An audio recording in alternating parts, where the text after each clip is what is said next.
Spelunky is a video game. A video game that is a randomly generated comedic death simulator. In this comedic generated death simulator, you play as Mr. Spelunky himself, who is on a mission to get money and defeat Bowser from Mario 3. But your quest will be rich with danger. Instant death spikes await anyone who could possibly be stupid enough to land on them. There will be easily made jumps that can seem impossible to the average player. Enemies lie in wait to punish anyone who is inept enough to even try and attack them. Really, your own inability to think will be your greatest enemy. Whoops. Not that I would know. You'll begin your quest for endless riches in the mines. There are quite a few things of note here. There's like gold bars just everywhere. I guess nobody wanted to pick them up. They are pretty heavy.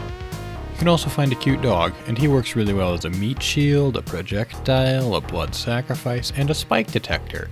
He's like a multi-tool of animal abuse. You could also bring him to the exit and save him, like a responsible person if you wanted to, I guess. You can also find a cool-looking idol sitting in front of this dude. But he's really clingy, so he'll try and stop you from taking his stuff by shooting a boulder out of his head. Which is really rude if you ask me. He's not even doing anything with it. It's practically asking to be borrowed. On an unrelated note, did you know that boulders act as a natural shopkeep agitator? They do. Speaking of shopkeepers, you'll encounter them pretty regularly. They can sell a variety of useful items, like rope and bombs. They also have several coupons for a free shotgun. Unfortunately, the coupon is one-time use, and all the other shopkeepers are upset that they didn't get to be the one who got their coupon.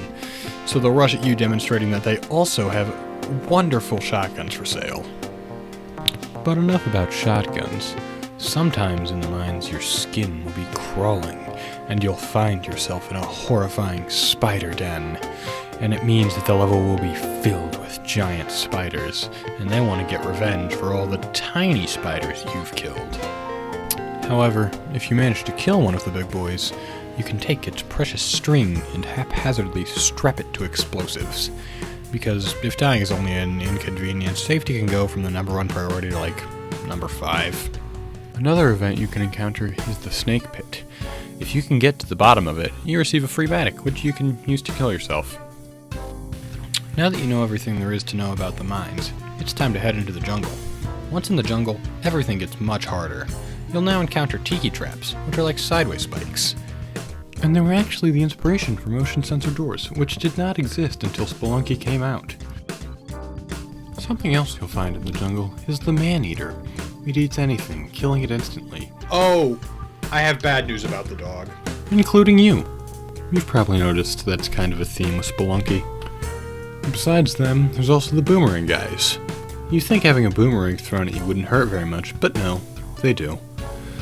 Another deadly threat you'll encounter in the jungle are the frogs. They hop. Some of them explode. Now I actually thought that was pretty interesting, so I did some research, and it turns out that there are not actually any frogs in real life that explode like that. Which is disappointing. Occasionally, you can get a level that's filled with zombies, but since it's not round 1 anymore, you really shouldn't be using your knife. Instead, you should go and get the secret shotgun under the gravestone that says Ash.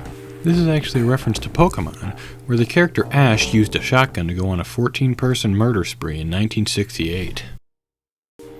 But anyways, if you decide to defile another grave on this level, you get to go to Dracula's castle, which is pretty neat.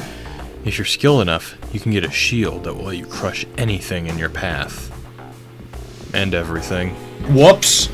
Now that you know everything there is to know about the jungle, you get to move on to the bottomless ice caverns, which I'm pretty sure are just like Canada or something. Anyways, it's an ice level, with the twist being that there's also a bottomless instant death pit. Because it's Spelunky, what else would there be? Other than the bottomless pits, there are also the Yetis, who are actually pretty cute looking. But you have to be careful, because they're actually Yeeties, who will throw you if you get close to their space bubble. Otherwise, they're actually really cool guys. They volunteer at their local food pantry. They help the homeless on weekends. On the other hand, you have the UFOs. They spend their time burning down public libraries and smashing benches. They're currently the #1 on the FBI's most wanted list. If you have any information that could lead to the arrest of these criminals, please contact local law enforcement immediately. Or, if you'd like to deal with them yourself, you can get to their mothership on the last level of the ice world, and it apparently smells like the 4th of July. I guess alien spaceships smell like freedom.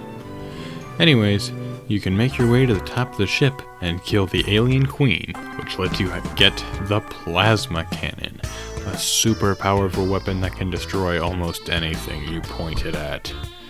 There's really not a joke here, except that the shotgun really isn't that much worth, making the mothership almost pointless to go to. Moving on. So, you finally made it. You've bested the ice world, you've bested the jungle, you've even gotten through the mines. But now, it's time for the final challenge. The temple. The last thing in your way before you fight Bowser from Mario 3. It's dangerous. In fact, it's so dangerous that I really doubt anyone could effectively use it as a temple because there's like a ton of dart traps and flying blocks that are gonna crush you. Really not safe as a place of worship. Now, assuming you can make it to the deadly temple, you find your way to Bowser from Mario 3. He's not that hard, you just bomb him. But now, you've done it.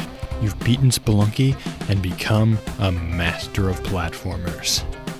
But you might say, well, what about hell? I'm lazy, you don't get post-game content.